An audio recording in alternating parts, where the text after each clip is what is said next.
Lee Camp, ladies and gentlemen. Hey, how's it going, Graham? Good, buddy. How are you doing? All right. You just said two things I've never heard in sentences before. There was according. Well, I haven't heard in 15 years. There was according to Yahoo News. You actually said that out loud, which was amazing. I had no idea they hadn't been bought out by like Airbnb like years ago. I thought they were just part of the Twitch gaming universe. I didn't know. And then you literally rephrase it and you go, according to this Yahoo, which, yeah, it is according to this Yahoo. Is there a difference? No.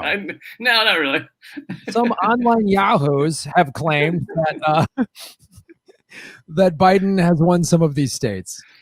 And then my reusable copper straw is knowing you a little. I kind of thought maybe you were using a lead straw, but it's good to see you've switched to copper. I did use lead for a while, but I don't know. I had nightmares. It was weird.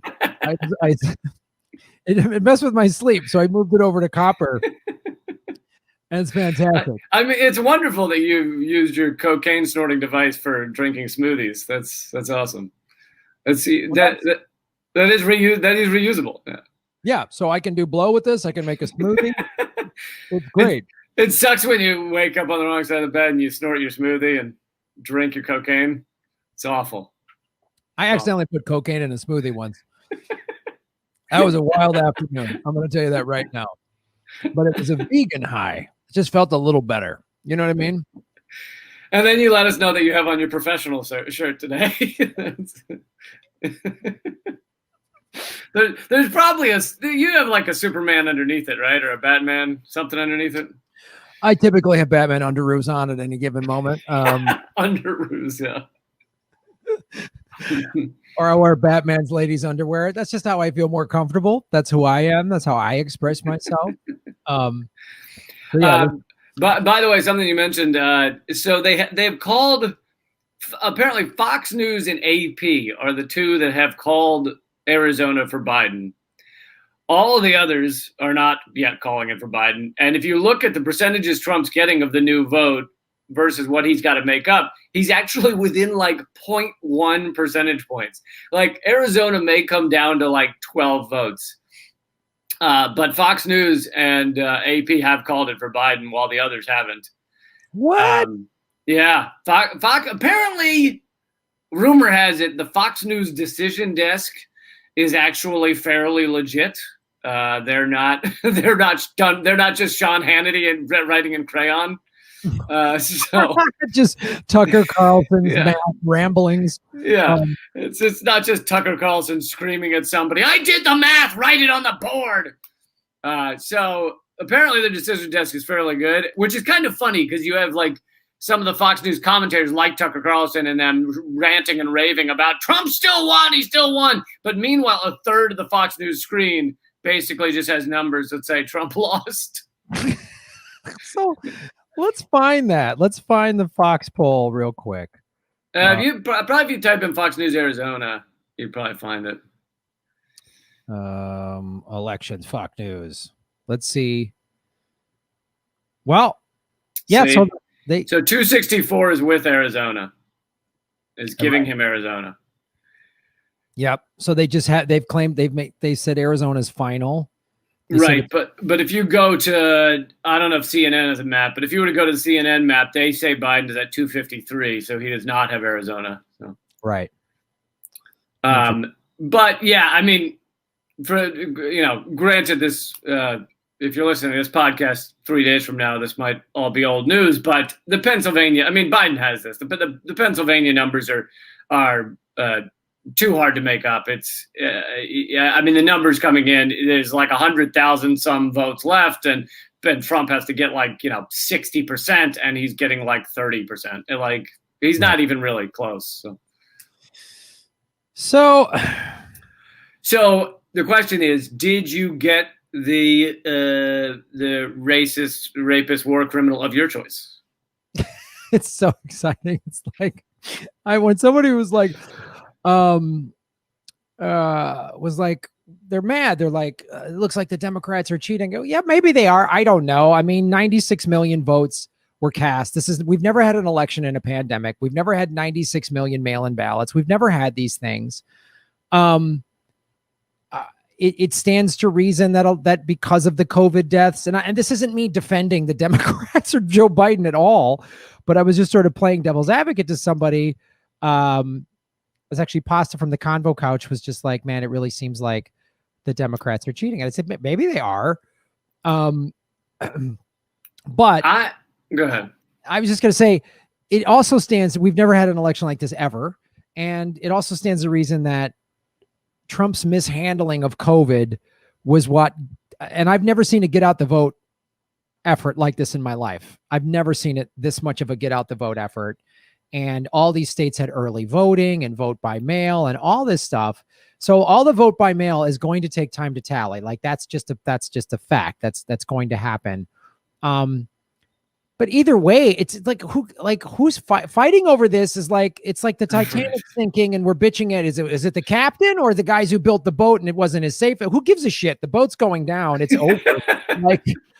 So what? Like, I tweeted something similar to that too. I was like, look, Biden has won this. I'm sorry if that upsets you, but you should save your anger for actually changing the system, not getting upset at which of the racist, rapist, war criminals won this election.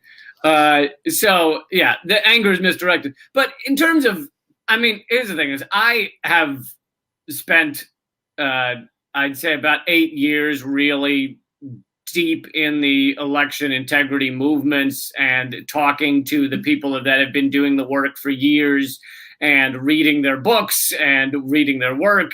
And it's just quite evident that in the general election, the largest thing to manipulate the vote in the general, I've covered the DNC rigging in the primary, but that's not what we're talking about.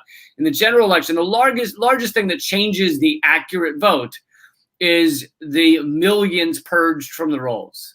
And these are, because it benefits the Democrats to have as many people voting as possible, usually, this is almost exclusively done by Republicans in Republican states. And it's done mostly towards people of color. Now, it's not a smart bomb, so it's not just people of color. It is people of color, poor people, younger people, but percentage-wise, it's far more people of color that get purged than anything else. And so if someone wants to get upset about, this election is not accurate, they're welcome to do that.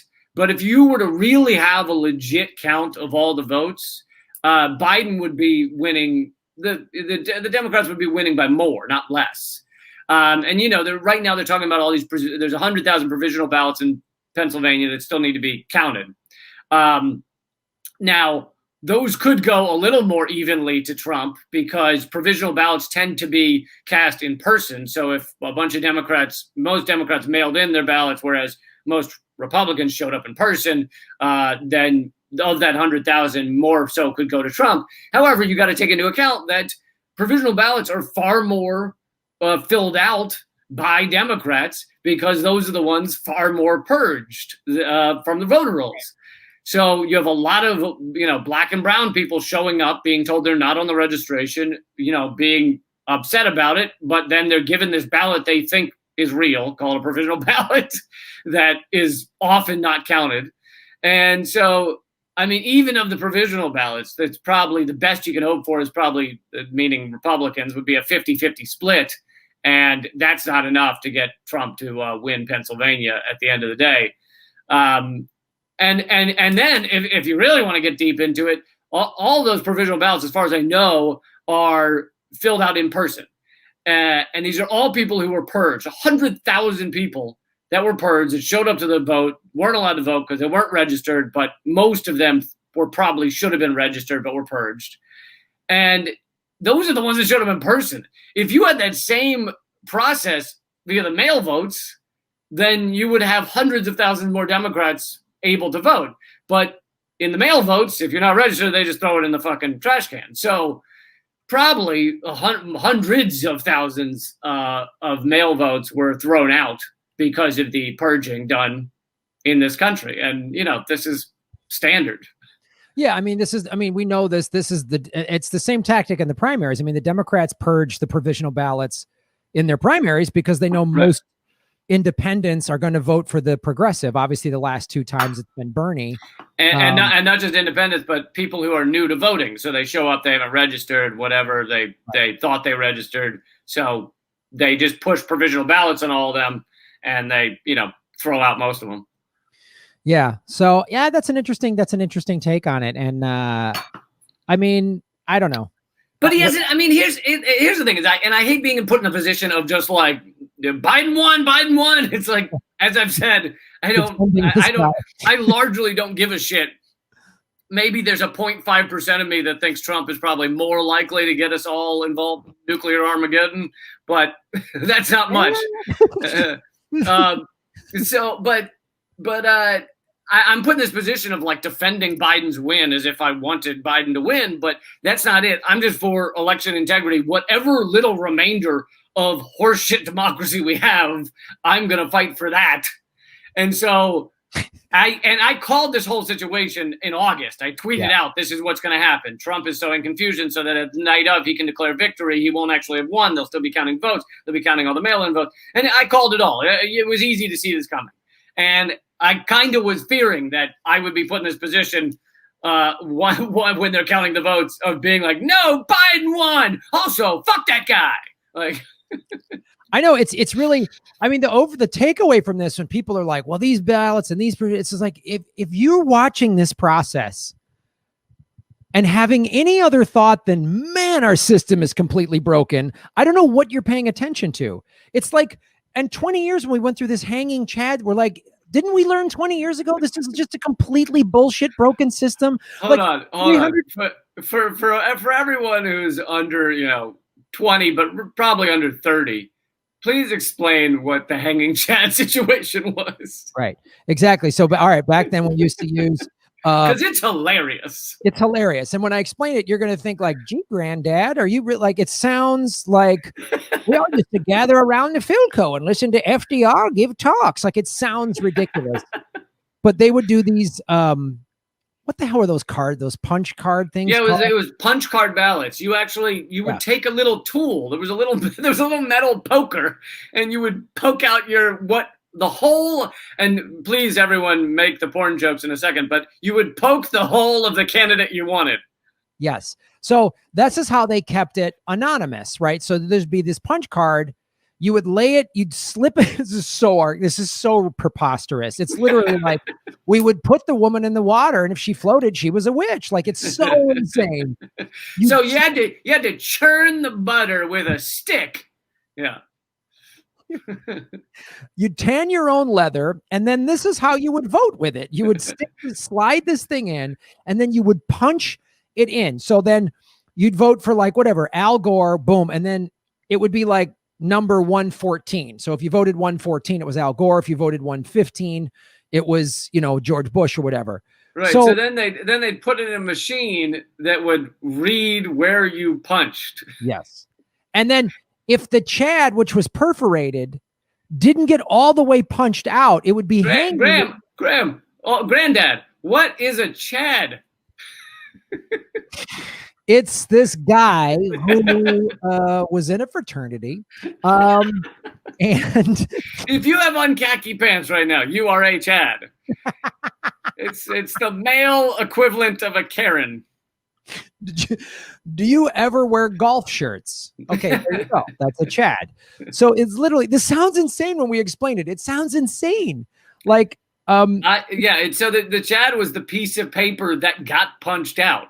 Yes. And it was supposed to like fall on the floor, but sometimes it would end up hanging on. Right. Because if you did it at an angle or whatever, it'd be like 4 corners of the Chad. This is so preposterous. And so some of it would be hanging. So then this was this thing in Florida, and they're checking the Chads, and it's like it came down to 537 votes, which was a great smokescreen from the fact that actually the Florida Secretary of State, I believe, discounted 170,000 ballots. Catherine Harris. Catherine Harris. And Al Gore just let that happen and he rolled over. Dude, and actually, I thought that.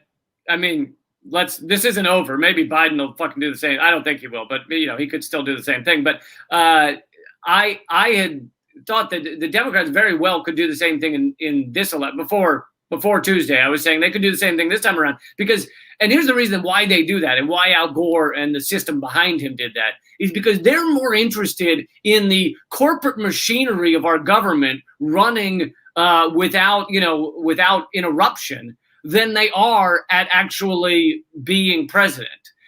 And that's because they agree on 90% of the structural issues of the country. So it's more important just to have things seem kind of to flawlessly continue on than it is to get the Democrat in the White House. Yes. It's insane. It's a punch card is what it was technically called. First of all, we forgot to really do a formal intro, ladies and gentlemen. 391 people watching. Please hit the like button, but you are watching and listening to Government Secrets, episode 15. With Lee Camp and Graham Elwood. Election 2020. Wow, you did just have your green milkshake. I did. You are fired up.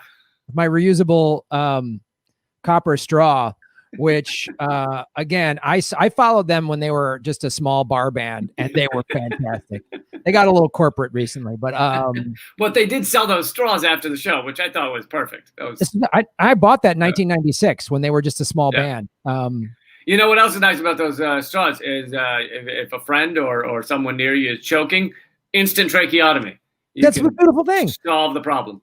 I've given a couple tracheotomies to people. Turns out they just had a cough or something, but whatever. Turns out they were just trying to get my attention. They were like, and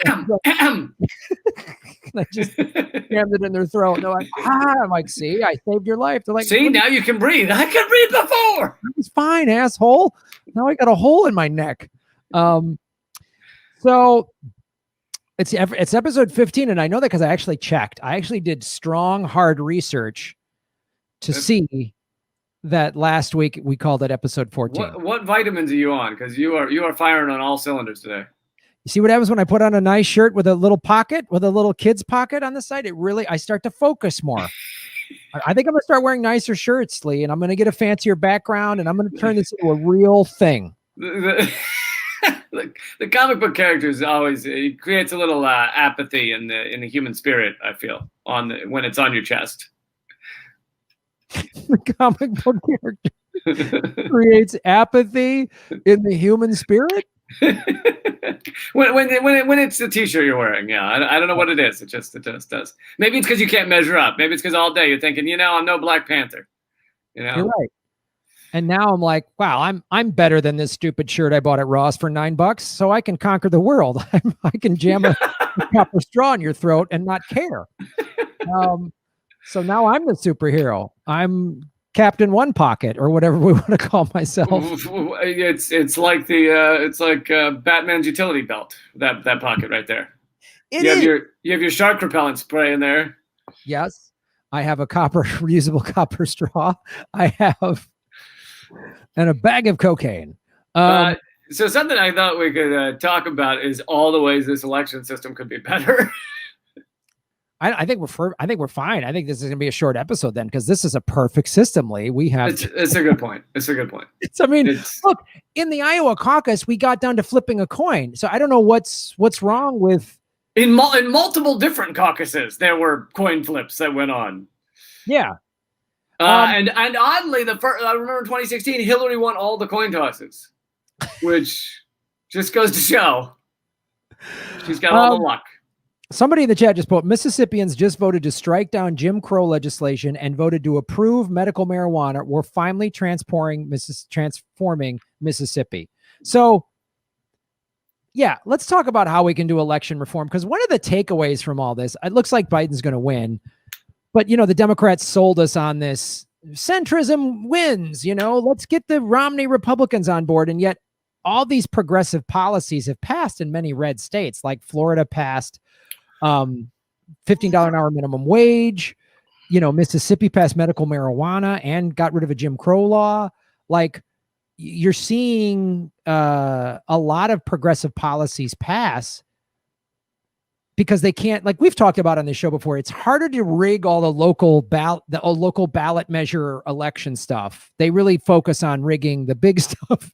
So yeah, well, and the ballot measures don't come down to party, which it's easier to purge someone from a party. But if you have Republicans and Democrats voting 70 or 80% for legalizing marijuana, then you don't know who to purge. You don't know who to disenfranchise.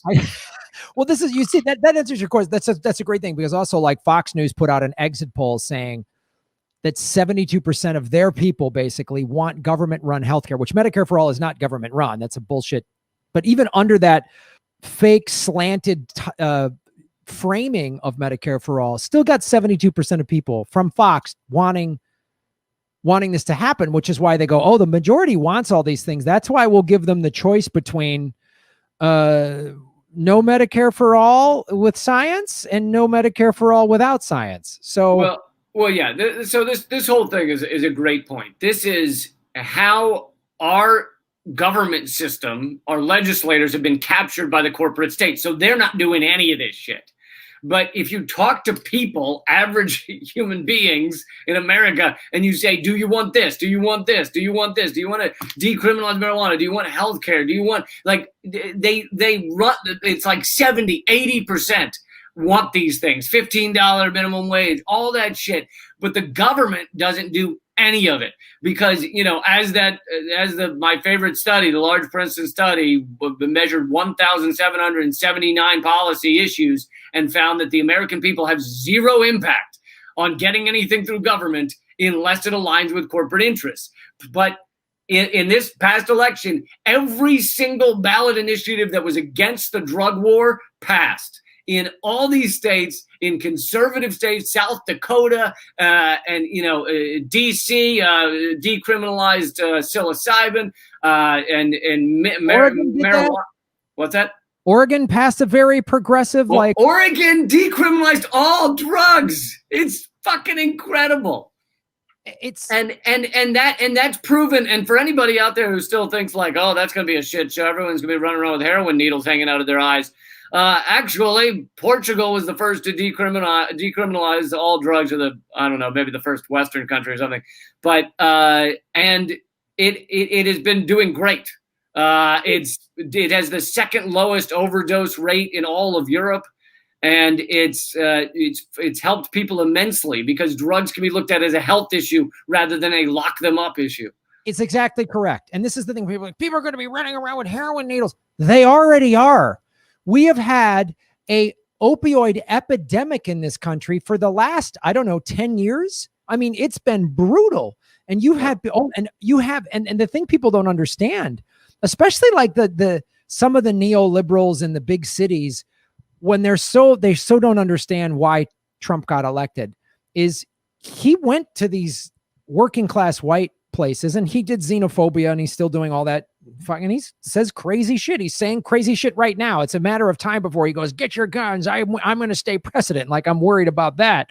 But you got people don't understand the opioid epidemic has decimated communities in this country. And not just part of that's because the people switch to the illegal version when they stop being able to get the legal version. And yep. That one is completely unregulated, obviously. So you end up with people taking shit they don't understand, they don't know the power of it, and they end up dying. Now, if this was decriminalized, you wouldn't have that. Right. And then you've also got Purdue Pharmaceutical that just had to pay a huge lawsuit, deliberately lying to their doctor, to giving this saying, oh, it's not that habit forming. So their doctors are saying, oh, it's not that habit forming. They deliberately helped perpetuate and even increase the opioid epidemic, because they're like, hey, a bunch of addicts, that's good for stocks. Like, that's how evil our capitalism is. And people don't understand exactly right. We've had some form of a war on drugs for almost 100 years, really. And we shouldn't, it is a health issue. And the whole country having this, and poor white areas, rural areas getting overrun by this. South Dakota, South Dakota has been like the meth capital of the U.S. for years. And it is a primarily white state. They've seen it's decimated. There's gangs, there's crimes, there's prostitution, all the stuff that happens with the inner city drug problems. And people are like, wow. I mean, you drive through like Ohio, there's signs up like drug addiction treatment. It's everywhere in this country. So people are realizing, oh man, we need to treat this like it is a health problem. It's not a criminal issue. It's a health issue.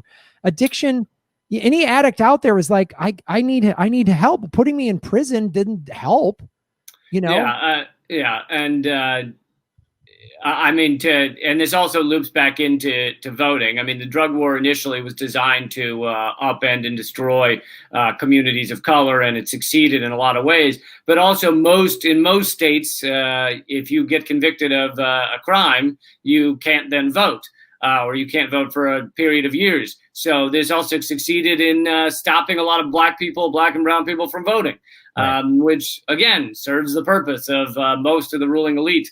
And then, Florida recently tried to overturn that with a ballot initiative. Again, ballot initiative passed in 2018 saying people who'd been convicted of a crime could vote, which they should be able to. And then the state tried to basically undo it by saying that they would have to pay all kinds of court fees. So basically show up to vote and you owe $1,000. And I don't know actually where it ended in the court system, whether they got to vote or not. But it was just, it's fucking ridiculous. But anyway. Yeah. So getting back to the initial topic here, I mean, we're seeing how these things, like, it's funny, like drugs just won the drug war, it looks like. So yeah. I love it. Someone tweeted out like, I need to congratulate drugs for winning the drug war. Which is awesome. So how do we change the election system? Obviously, like ranked choice voting was on the ballot in Massachusetts. It looked like it wasn't going to win, but I don't know how it ended up, if it played out. I ranked it second on things I wanted on my ballot. So. I don't think you understand what I'm talking about. No, so I mean, like, obviously ranked choice voting, I'm a big proponent of getting the money in politics. But I mean, honestly, it feels like we need, watching this election system in America, it's so Byzantine, it's so outdated by design. That's why it's so convoluted. We need to get rid of the Electoral College. We need all of these things. I know. For those who haven't quite pondered it yet, the only reason the Electoral College exists in the first place is to make sure the ruling elite have the possibility to overturn something that the popular will wanted. Yeah. So, I mean, that's why it was put in place in the first place, was what if the unwashed masses vote for something that we don't like? We'll still have the final say. So there's absolutely no reason for the Electoral College, which, of course, wouldn't create this show of trying to get to 270. I mean, Biden's won the popular vote by an insane margin, or at least a margin that's not even debatable. But so, you have ranked choice voting, you have automatic registration, paper ballots. We need to get back to, or I know you've talked about this, blockchain open source voting. Yes. I mean, we should all be able to see the code of this shit. Blockchain open source voting, I think, is what we should have. And like Mike Gravel put out a book recently, a year or so, maybe this year, I can't remember, talking about how the people should be voting on laws. The laws should be 500 words or less, so you can't hide pork belly bullshit in there. And imagine if we got to vote on this, not Congress and Senate and all this other nonsense. They put a law out. It was online. You had a week to read it. And then America voted online doing blockchain open source technology. You can't hack it. You can't cheat. And it's like, here's the vote. And America, we get to vote. Well, and have you heard of this? I think they're calling it Democracy 4.0, would be the idea that you would still have representatives, but the only time their vote comes into play is if 50% of or whatever percent you decide on, of an area doesn't vote on the issue. So if people don't choose to go online and actually vote, then your representative would make the choice. But as long as you have a certain number of people voting on it, the rep doesn't do anything. Right. That's just as a deal, like a coin, whatever, the deciding vote, if it's 50-50 split or whatever. Yeah, man. Yeah, you say the measures got to, I love that idea. And I just like, that would get rid of and that would get the money out of politics, because there's no politician there's no lobby. There's no reason for lobby groups, because these politicians really don't have a say in it. We have a say in it. We should be voting on this. The whole country should be deciding if it wants legalized marijuana. The whole country should decide on this. And maybe you want to make it a state by state issue. Fine. Then each state can just vote. And without all this, because who writes the laws? These liars and these think tanks that are paid by lobby organizations and everything else. That's the thing in Gravel's book. It's such an easily laid out plan. The law has to be 500 words or less, and it has to be plain English. It can't be legalese bullshit to keep you distracted. And when people go, what does that mean? It's got to be plain English. We are voting to decriminalize marijuana. Here's what it'll mean. Here's the tax cost or whatever.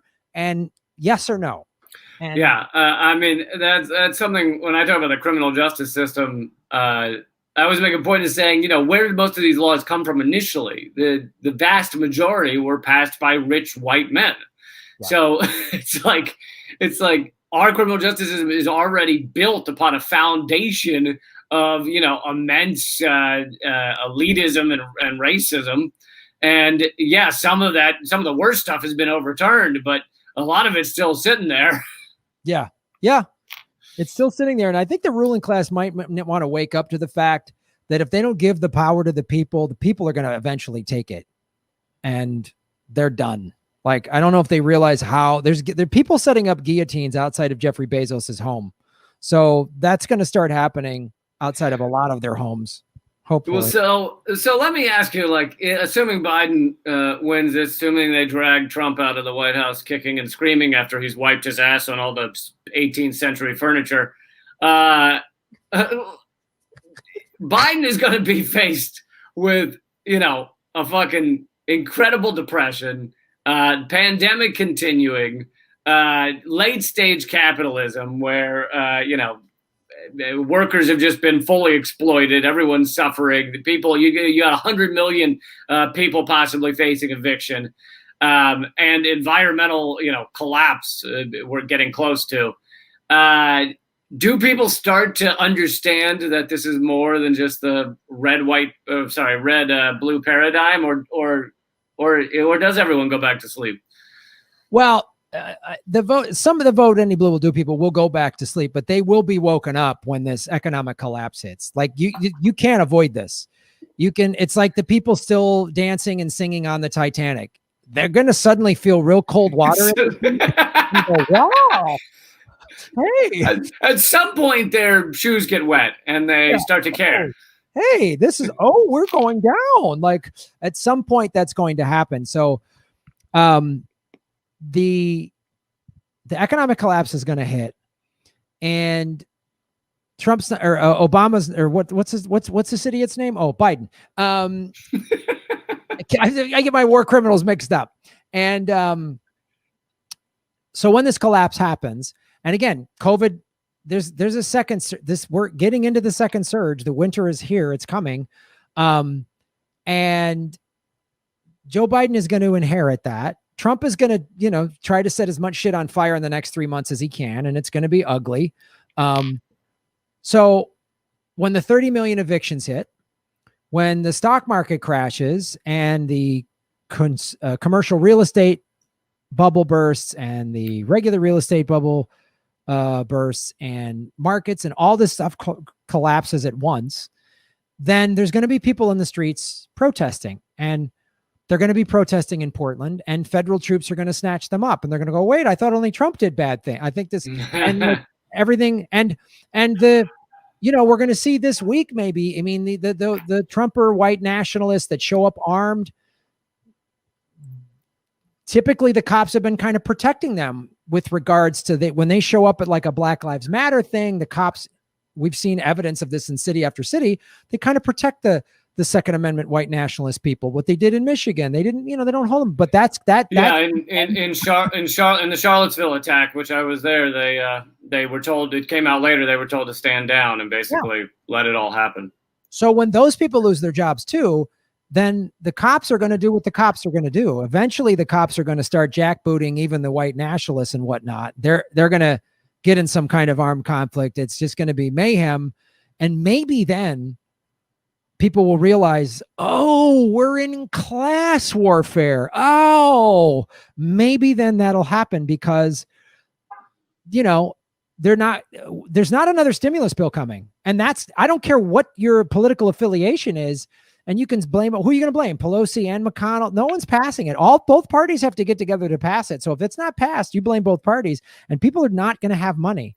Even if it passes, it's going to be more of the same. It's going to be, another $1 trillion for Wall Street and another 1,000 for each American or whatever. And that runs out. That doesn't last long. Yeah. And it's going to be, and everyone's going to have to really be confronted with the fact that, like, it is collapsed. There's nothing. Both parties don't give a shit about us. I mean, this is the best scenario for the Democrats, in the sense that Biden wins the White House and the Congress stays Democrat and the Senate stays Republican. Because now Biden can go, well, we tried to pass these laws, but the Republicans stopped us, Well, that's what that argument drives me nuts, where people are like, I'm like, why didn't Obama do this? Why didn't he do anything about climate change? Why didn't he give a shit about police brutality? Why didn't he do, and you go down the list, and because they're acting like Obama was this amazing president, and they like to go, well, except for like a year, he didn't have Congress and Congress stopped him.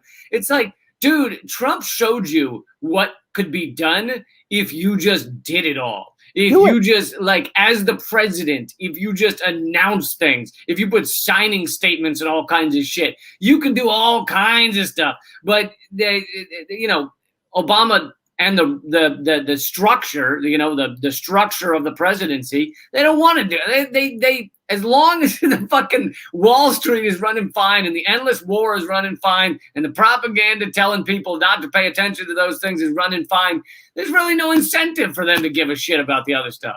Yeah. So it's going to be, people are going to be woken up whether they want to or not. And they're going to just, the American empire is collapsing and in real time. And this, like, blaming this party or that party or this election in that state, they didn't count. The whole system's broken, and you're seeing how broken it is. And it's like, I don't know. I think people are going to have to wake up, because people are going to be forced into the streets when they get evicted, or their whole industry gets wiped out. So I don't know. Yeah, that's how that checks out. So yeah, I'd say so. It'd be a good time, as it's kind of all collapsing. It'd be a good time to reevaluate, our whole system and our economy and why it works this way and why you need endless consumption or instantly everything goes down. Like, the moment people stop going to restaurants, 5 times a week, and stop buying a new pair of shoes every other day, and stop, like, everything just collapses. Maybe ask that question as to, well, what if we just, this is all kind of imaginary. Like, what if we just had a society where people were allowed to just, chill and, like, do, like, it didn't have to be every day buy and consume and eat it all up and shit it all out, or we're all fucked. Like, that is not a good theory for how things should work. Isn't that Amazon's slogan? Eat it all up and shit it all out, or we're fucked. I totally think it is. I think Amazon Prime, $14.99 a month. Eat it all. Eat it all up and shit it all out. Hurry, do it now. The economy needs you. We need you. Eat it all up and shit it all out. And if you're full, buy stuff for your pets to eat up and shit out, okay? Because they can help you in this pursuit, or else we are fucked. Just keep buying, please. I think that was the motto. It didn't fit on the box, so they had to wrap it around the side. They need a tiny URL kind of version for that just eat it all up and shit it all out. All right, let's go to another segment. Government secret segment number, I think 2, kind of maybe 3. We were talking about the election, then we did election reform, so we'll call this the 3rd one. And there might have been something about the drug war. Yeah, that was maybe this is 3.5 or 3A or 2.6. I want to talk about my top 10 favorite American top 10. I found this article from when we were backing, You know when we backed Nazis in Ukraine because we didn't like Putin so much? I thought we were still doing that. We might still be. You remember when Hunter Biden? I think we're still high-fiving some Nazis. We are high-fiving Nazis. We've talked about on the show Operation Paperclip, Operation Bloodstone. We have been high-fiving Nazis since back in the day. So I wanted to show. I found this is what I'm really excited about. The top 10. There's this article in Salah, but they go through the top 10 like fascist dictators and drug lords that the United States has backed in its illustrious history. Since we have a fascist. This sounds like a tough list to shrink down to 10. You know, you would probably, it's like my top 10 favorite movies. I started with 100. I've got it down to 10. Yeah, it's the full list in this article is 35, and I was like, we don't have time for that, so I'll just make it a top 10 because this will be fun. But yeah, it's since I wanted to talk about A, it's a government secret. B, we have a fascist in the White House, and probably a different type of fascist is going to be sworn in. So it's exciting. It's exciting in America. So number 10, El Salvador. The civil war that swept El Salvador in the 80s was popular uprising against a government that ruled with utmost brutality. At least 70,000 people were killed and thousands more were disappeared. The UN Truth Commission set up after the war found that 95% of the dead were killed by government forces and death squads, and only 5% by FLM and guerrillas. The government forces responsibility for this one-sided slaughter were almost entirely established, trained, armed, and supervised by, you guessed it, Lee, the CIA. That's right. Hey, ding, ding, ding, ding, ding. Ding, ding, ding, ding. Graham, can you please have a channel where you just read about death squads in the game show voice? Well, I'm glad you said that because I was doing the Political Vigilante game show for a while where we would have questions like this, and I would do the game show host Graham voice, and I'd have contestants. So maybe I should do a bit more of that online. This will be fun. Because it was exciting. U.S. Special Forces and the U.S. School of the Americas, the UN Truth Commission found that the units guilty of the worst atrocities, like the Al-Qadi Battalion, which conducted the infamous El Mazout massacre, were precisely the ones most closely supervised by American advisors. So is this School of the Americas shit? Probably. Yeah, it is. Yeah, it's all School of the Americas stuff. So it was a combination of the CIA, U.S. Special Forces, and School of the Americas. All did great stuff down in El Salvador. Number 9. Oh, Cuba. That's right. Hey. The United States supported the Batista dictatorship as it created the representative conditions that led to the Cuban Revolution, killing up to 20,000 of its own people. Former U.S. Ambassador Earl Smith testified to Congress that, quote, the U.S. was so overwhelmingly influential in Cuba that the American ambassador was the second most important man. Yeah, and we are so butthurt that we lost Cuba. We have not yet given up on it. No, we have to keep. We're so mad that we lost that. That like, it's so bub. The Bay of Pigs it talks about. Oh, Lee, number 8, Colombia, which of course is still in the news when the U.S. Special Forces of the DEA aided Colombian forces to track down and kill drug lord Pablo Escobar. They worked with a vigilante group called Los Pepes. In 1997, Diego Murillo Beriano and other Los Pepes leaders co-founded the AUC, United Self-Defense Forces of Colombia, which was responsible for 75% of violent civilian deaths in Colombia over the next 10 years. Wow. Oh, the DEA. Gotta love them. Yeah, we've never met a death squad we didn't like, really. Yeah. There's almost none that we were like, shame on you. Right. We love our death squads. And then if there's a democratically elected leader that won't give us their oil, well, then that's their own fault. And then whenever there's a genocide that like America doesn't get involved in, and then people are like, why didn't America stand up and stop this? It's because there was no like resource benefit to it. There was nothing for us to gain from, because our government never thinks about, oh, well, we could just help make sure 2 million people aren't murdered. That doesn't factor into it. So it'd be like, what resource or benefit do we gain by getting involved? And if there's no resource there, then that's why we are like, let's see who ends up the victors. Since we're funding indirectly Azerbaijan, we're funding them through Turkey and Israel to bomb Armenia.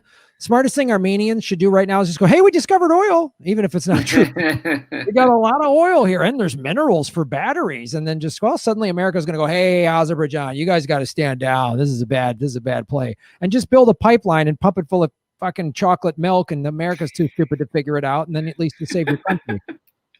Just pour salt into the pipeline, I think. Yeah, it's like we won't even acknowledge the Armenian genocide, so because they have no resources. Like that's that. But China, did you know this?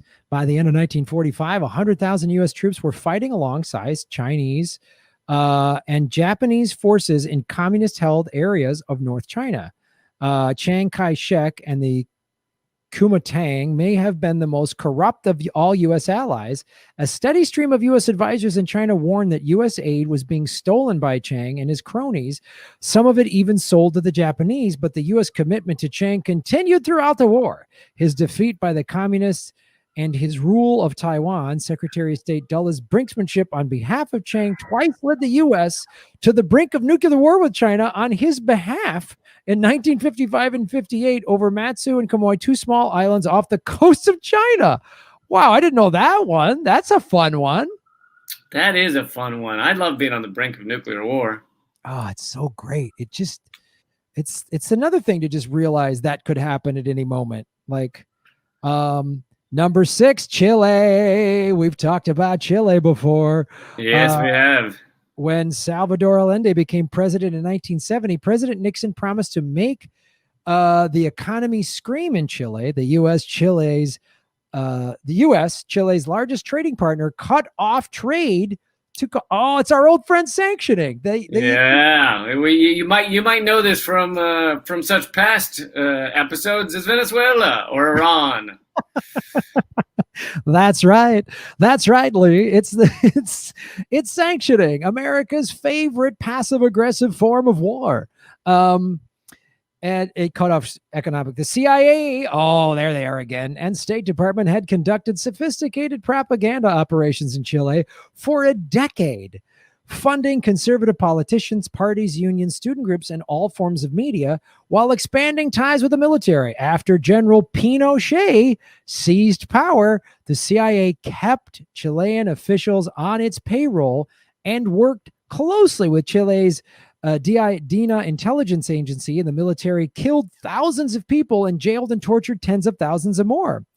Meanwhile, the Chicago Boys, over 100 Chilean students sent by the State Department to study under Milton Friedman at the University of Chicago, launched a radical program of privatization, deregulation, and neoliberal policies that kept the economy screaming for most Chileans throughout Pinochet's 16-year military dictatorship. It's weird. It almost seems like they've been doing that here in the States to set it. Yeah.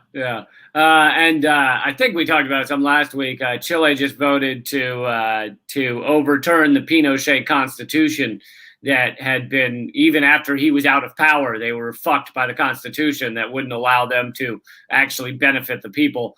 So that was a huge vote just a few weeks ago. Well, you're seeing, like, we've talked about Bolivia on the show, and Colombia. Some of these countries are starting to regain their sovereignty back, despite the best efforts of the evil American empire. But guess who's number 5, Lee? Well, hold on. Actually, airing right now, or aired like an hour ago, on the new Redacted tonight, I spend the opening 10 minutes covering the 3 big moments of pushing back against CIA-backed coups in the past couple years, 2 of them this year. One was the Chile Constitution, voting to overturn that. Two was Bolivia. We talked about that on this show, where they voted out the coup government, U.S.-backed coup government. Another one is Venezuela that successfully fought back against their coups attempts that have been done by the U.S. government. And Nicaragua as well in 2018, U.S.-backed coup attempt that had failed. Nice. Well, it's good to see. Yeah, fight back while America eats itself. Here's an opportunity to like get away from our bullshit. But number 5, Cambodia. Oh, gotta love it. We were helping the Khmer Rouge. Nixon ordered the secret and illegal bombing of Cambodia in 1969. American pilots were ordered to falsify their logs to conceal their crimes. Nixon. Isn't he a wacky fella? Isn't he funny? That's, yeah, you know, if you're gonna murder a bunch of basically innocent people, you might as well conceal it. I mean, at that point, are you really gonna get a crisis of conscience where you're like, well, I don't want to cover up my crimes? No, you don't want to do that. I mean, they killed at least 500,000 Cambodians, dropping more bombs than on Germany and Japan combined in World War II. That's a government secret I didn't know, Lee. I didn't know. Wasn't that fun? I always like to surprise you, Graham. As the Khmer Rouge gained strength in 1973, the CIA reported that its propaganda had been most effective among refugees subjected to B-52 strikes. After the Khmer Rouge killed at least 2 million of its own people and was finally driven out by the Vietnamese army in 1979, the U.S. Kamchuka Emergency Group, based in the U.S. Embassy in Bangkok, set out to feed and supply them as the resistance. Oh, boy, this sounds like kind of a white helmet charade. Right. That's what we do. We pick these horrible groups and then we say in our media, they're the resistance to the bad empire or whatever. And it's like, no, we're the bad empire. Yeah. And anyone who stands up to us is somehow evil, like Venezuela. Yep. For another decade, the U.S. Defense Intelligence Agency provided the Khmer Rouge with satellite intelligence. The Khmer Rouge was evil, pure evil, and we helped. God, this country, America, is such a fucking bag of shit. What a fucking useless shithole, horrific, nightmare, evil empire we have been. We are the Emperor Palpatine. Like, that's the embodiment of America. We were founded on genocide and slavery. We've done nothing but do that for 200 fucking years. And the last 50, 60 years have been just a horrific nightmare. We're done. It's time to go, America. You're done. You're quoting the Star Spangled Banner, right? That's what that was? Well, that's the new Pledge of Allegiance. Okay. That is the Star Spangled Banner. You soulless bags of shit. Go fuck yourselves. And then we all stand and sing. Brazil. Oh, man. 1964, General Castelo Branco led a coup that sparked 20 years of brutal military dictatorship. U.S. military attaché Vernon Walters, later deputy CIA director and UN ambassador, knew Castelo Branco well from World War II in Italy. As a clandestine CIA officer, Walters' records from Brazil have never been declassified, but the CIA provided all the support needed to ensure the success of the coup, including funding the opposition labor and student groups in street protests. As in Ukraine and Venezuela today, a U.S. Marine amphibious force on standby to land in Sao Paulo was not needed. Oh, that's too bad. Like other victims of U.S.-backed coups in Latin America, the elected president, João Goulart, was a wealthy landowner. Weird. Those guys keep popping up. Not a communist. Oh, God. And that's why we're friends with Bolsonaro now, who's another asshole. Like, yeah, and I was going to say with Bolsonaro, with a straight up fascist Bolsonaro, we have been quite helpful to him. We've supported his takeover of power as they created some fake charges in a kangaroo court against Lula da Silva and put him in prison, which he's now been released because all of the whole scam was revealed by Glenn Greenwald and whistleblowers. But we love Bolsonaro. Trump loves Bolsonaro. Wall Street Journal endorsed him for his presidential run, and we just love a good fascist in Brazil. We love South American fascists. We really love them. They're so great. Even though Bolsonaro, because he's encouraging it, is in a way single-handedly responsible for the burning of the Amazon that's going on right now. And considering, some people call the Amazon the lungs of the planet, considering the amount of oxygen it creates, really this is like us endorsing a guy who's just punching us in the lungs. Just over and over. We're like, I love this guy.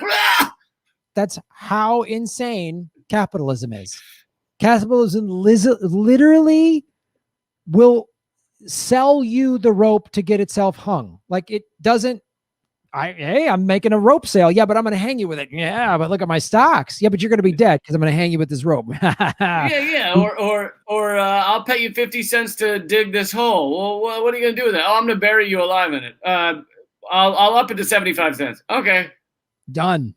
I'm going to sell him the shovel too. And that's how I'm really going to double up the profit. All right. You're a psychopath.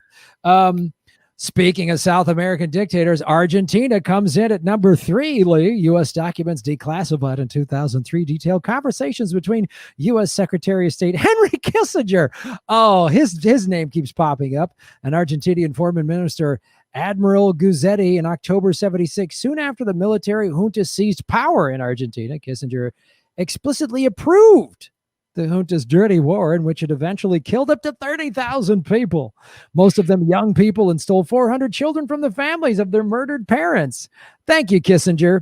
Kissinger and keep in mind that even like this is not, most of this is not hidden. Everyone knows this about the blood on Kissinger's hands and stuff. But it's standard operating procedure for America. And the Democrats, to this day, Kissinger's like 147 years old. To this day, they continue to tout him like Hillary Clinton was like, Kissinger endorses my campaign. He's a good friend. And, I think Kissinger might have even endorsed Biden. But it's just like the Democrats, as well as the Republicans, are just like totally cool with everything Henry Kissinger did across his life. He is horrific. He is an awful war criminal. Of course, he's friends with war criminal Hillary Clinton and war criminal Biden. They're all filthy war criminals. Well, it's a small club, you gotta. What are you gonna do? You know what I mean? Well, it's a nice. I'm sure they got a nice clubhouse. Number 2, Albania. We're going to take a trip back over to Eastern Europe, Lee. Between 1949 and 53, the U.S. and U.K. set out to overthrow the government of Albania, the smallest and most vulnerable communist country in Eastern Europe. You're small? Ha, suck it. Were recruited and trained to return to Albania to stir up dissent and plan an armed uprising. Many of the exiles involved in the plan were former collaborators with the Italian and German occupation during World War II. See, we love that one. That's been a recurring theme is Nazis and fascists. You always want to have a Nazi in your back pocket just for emergencies, just in case, or your shoulder pocket for Graham. You want to have a little Nazi right there in the shoulder pocket. Nazi pocket. That's my little Nazi pocket. Yeah. Anytime I need a little Nazi fascist, I just dip in here and then pull it out. There you go. Hey, there's a country trying to, rule itself democratically. Aha, not with my little Nazi involved. So sprinkle a few Nazis on that. We'll see how things are going. Oh, God, you got to love America. They included former Interior Minister Xavier Devo, who oversaw the deportations of Jews, communist partisans, and suspicious persons as described in Nazi document to Auschwitz. Declassified U.S. documents have since revealed that Devo was one of 743 fascist war criminals recruited by the U.S. after the war. This is part of Operation Bloodstone, something we did a couple episodes ago. So it's good to see Bloodstone and Paperclip, like there's a running theme throughout the show. Number 1. Does anyone take bets on what number 1 is? What do you think it is? The number 1 country where we backed fascists and warlord, dictator, drug dealers. Which one do you think it is? Oh, man. I don't know. I mean, most of them are in Latin America. This has been a Latin America heavy list. I feel like there's got to be something in Africa. Lee, is that your final answer? Final answer. Final answer, somewhere in Africa. How about just backing Saudi Arabia? Oh, so Saudi Arabia is your final answer. No, this list is more about small Lee time Camp, I dudes. need you to pick an answer. Stop this waffling bullshit before we get to the lightning round. Lee Camp needs to stop this waffling bullshit in order for us to continue with the show. While we break for commercial, will Lee Camp stop the waffling bullshit? Find out after these messages when we return to Government Secrets Game Show. Who's that dictator? Honduras. Honduras. I don't know. You go. Lee Camp has gone from Central America to Africa to the Middle East. To America, ladies and gentlemen. Lee Camp doesn't know what the fuck he's talking about. Lee Camp, one of our worst contestants ever. He's actually lost. He's lost this show 3 times over, and yet we keep him sitting there. We're not sure why. He studied all of this for the last 10 years as a political comedian, and yet can't just pick one goddamn picture. Ladies and gentlemen, the correct answer. Our longest running war, Afghanistan. That's right, nice. Lee Camp. You got close to Saudi Arabia. You got in the backyard, but then you jumped ship like a scared little baby over to Honduras. It doesn't sound mean when you do the game show voice. You can say anything horrific and get away with it, right? Well, I was thinking, is it possible the game show voice makes everything better? Like, this has been far more easy to listen to. But I've enjoyed listening about all the horrors of America because it seems quite fun with the game show voice. But I'm like if the game show voice guy was like, hello, Lee, you've walked in on me fucking your wife. This is uncomfortable, and I'm sorry about this, but I am winning, and you are losing. Yeah, it wouldn't be that bad. Your wife said I gave it to her better than you did, and we'll find out more after these messages. And as a parting gift, here's a coupon to Denny's. A parting gift, you get this IHOP gift certificate for $50. Take you and your family to go get some IHOP. Oh, Afghanistan of the 1980s, the U.S. worked with Pakistan and Saudi Arabia. Oh, that was on your short list, Lee, to overthrow Afghanistan's socialist government. It funded, trained, and armed forces led by conservative tribal leaders whose power was threatened by their country's progress on education, women's rights, and land reform. God forbid the Afghanistan people actually get nice things. After Mikhail Gorbachev withdrew Soviet forces in 1989, these U.S.-backed warlords tore the country apart and boosted opium production to an unprecedented level to 200 to 3,400 tons per year. The Taliban government cut opium production by 95% in 2 years between 1999 and 2001, but the U.S. invasion in 2001 restored the warlords and drug lords to power. Afghanistan now ranks 175th out of 177 countries in the world for corruption. Attaboy.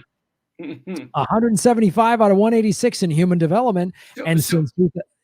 So what I heard was you said we brought them democracy. Is that right? That's exactly what I just read. That's what those numbers mean, is they got a big fat fistful of red, white, and blue democracy lubed up and fisted into their hindquarters. Yeah, this is just Hamid. President Karzai's brother, Hamid Wali Karzai, was well known as a CIA-backed drug lord. This is just fantastic what the CIA's done.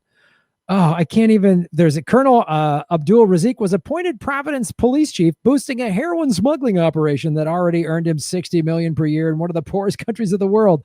Oh, outstanding! A mere $60 million a year. That's it. So that's for anybody out there who's upset that we left your home country off the list, or left your place your relatives are from off the list, we're very sorry. We will if you guys just try harder, if you maybe kill more dissidents or something, maybe starve more people, you can get on that list next year. I mean, we're taking contestants right now. We're taking applications. So. If you think your country should be overthrown, send us a letter to Government Secrets. We'll forward it to the Central Intelligence Agency and get to work on fostering a coup that screws over your people and takes your resources. Or if you're out of envelopes, just nationalize your resources and you can apply to be overrun. If you're out of envelopes, the simplest way, nationalize your resources, give it to the people, and within 6 to 9 months, the CIA will be at your doorstep. Oh, God. That's it. That's the quickest way. All right. I'm going to start doing this game show more. See, the problem is, I think you just went through 10 weeks of episodes of Government Secrets in one list. Yeah, I know. I should have.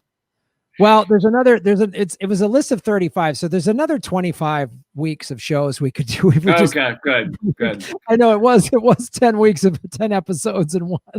I was worried that we'd run out of CIA back coups. So. Oh, no. There's another 25. And we just did one a week. It gets us through half a year. So, but by the way, to give a little extra government secret, bonus government secret, bonus content, government secret on our list of CIA back coups. There, John Kiriakou, former CIA agent who was the whistleblower who revealed our torture program, he has said that there's literally an office, like a small office at the CIA, that is like the office of overthrowing countries. And I think he said, when he was revealing this, I think he said he had to be careful not to say what it's really called. But it's basically the office of overthrowing countries. And he said, literally, as a CIA agent, you would write up a little report about why you wanted to overthrow a country. And then you'd go into the office and you'd be like, I'd like to overthrow this country. And you'd give them the application and they'd take it under consideration. Like, just so you're working at the CIA, somebody just knocks on your, excuse me, where's the coup office? I want to submit a coup. Yeah. Oh, yeah. You go, if you see the water cooler, you make a left, and then it's planting people in lefty organizations. If you've hit that office, you've gone too far. So And if you go, when you go in the door, if you see a guy with his nutsack attached to a car battery, that's the torture room. That's the wrong room. You want to go back next to that one. The torture room has the best coffee, but that's not where you want to set the form. The form you want to put it in the coup room. Yes. It's fucking. The CIA is in an organization of evil, insane people. Like. Yeah. I want to submit a coup. I want to submit a coup. So do I. Like, what? How come my coup didn't get picked? Like, oh, man. Yeah. Do you have any idea how long I spent researching that paper I wrote on why we needed to coup them? I don't understand why I got rejected. Is there a hotline I can call? Or here's what you do. Take the head of the coup office golfing. Let him win, and then slide. And when you go out to lunch, give them a little handy under the table. You know what I mean? Then rub one out, and then right afterwards, and you just slide that form across the table, and then everyone things happen. Oh, that's good. John Kiriakou. I've had him on this on Political Vigilante. I've had him on. Have you had him on Redacted? Yes. Yeah. Good guy. It's a good, solid interview. Well, that's Government Secrets, episode 15. The coup episode. Lee Camp, where can people view all of your gloriousness? By the way, if you're listening, please, if you're watching this, whatever, download it on iTunes or Spotify. Give it a positive review. All those things all help the analytics. If you're watching the video on either one of our channels, like it, share it, positive comments. Make sure you're subscribing to both of our channels. All those things help. And then check out Lee Camp at these various online institutions. Yes. Yeah. So please obviously share the podcast. But you're watching this on Graham Elwood's YouTube channel. My newer YouTube channel is called youtube.com/Moment of Clarity. So I would love for you to go over there, hit subscribe. I do live streams. I put up a bunch of live videos every week. So that's youtube.com/Moment of Clarity. Hit subscribe, hit the bell icon. And then for all my other stuff, just go to leecamp.com. I have a TV show called Redacted Tonight. I have comedy specials. I have books. I have all kinds of shit that you can put in your ear or your eye holes or your mouth, although I don't know if you'll get as much out of it, but you can try. So lots of good stuff. Stick government secrets in your mouth, ladies and gentlemen. Yeah, so if you're watching this or listening to it or watching this on Lee's platform, you can go to my YouTube channel, which is youtube.com/Graham Elwood. My show is called The Political Vigilante. I go live 4 or 5 days a week. I drop 2 to 3 clips a day. And then I'm also on rockfin.com/Graham Elwood. I believe Lee's going to be joining Rockfin soon. I believe my first 2 videos are up. I think it's rockfin.com/Lee Camp, or is it /Jimmy Dore? No, it's /Lee Camp, I think. Yeah. Well, folks, please come over to Rockfin. Rockfin is a blockchain cryptocurrency platform. All of us content creators, Jimmy's on there, Lee, Kim Iverson, Nico House, Convo Couch. And so it's $10 a month for the premium content on that channel. And you get all of our premium stuff. But also you can watch a lot of it for free as well. So yes, there's a lot of free content. And if you want to go premium, that's great too. So you can watch all of our stuff, and there's a lot of, and they're really cultivating like lefty indie media voices and wrestling and MMA. I don't know why it's a crazy combination, but I love it. Come to us for all of your lefty media and MMA needs. It's learn about how workers own the means of production, especially in a fucking chokehold, bitch. So yeah, here's how to peacefully protest in the streets or kick a guy in the face. Oh yeah, right in the solar plexus, so he can't breathe. Now he knows what tear gas feels like. So yeah, support all of our platforms. I'm also at Graham Elwood on Twitter, and like and subscribe. All those little things help all of our analytics. You have no idea. So please like and hit all those buttons and all that. Lee Camp, thank you so much for doing Government Secrets, episode 15. Lock it down. Put it in the books. Thanks, Graham. See you soon. All right, buddy.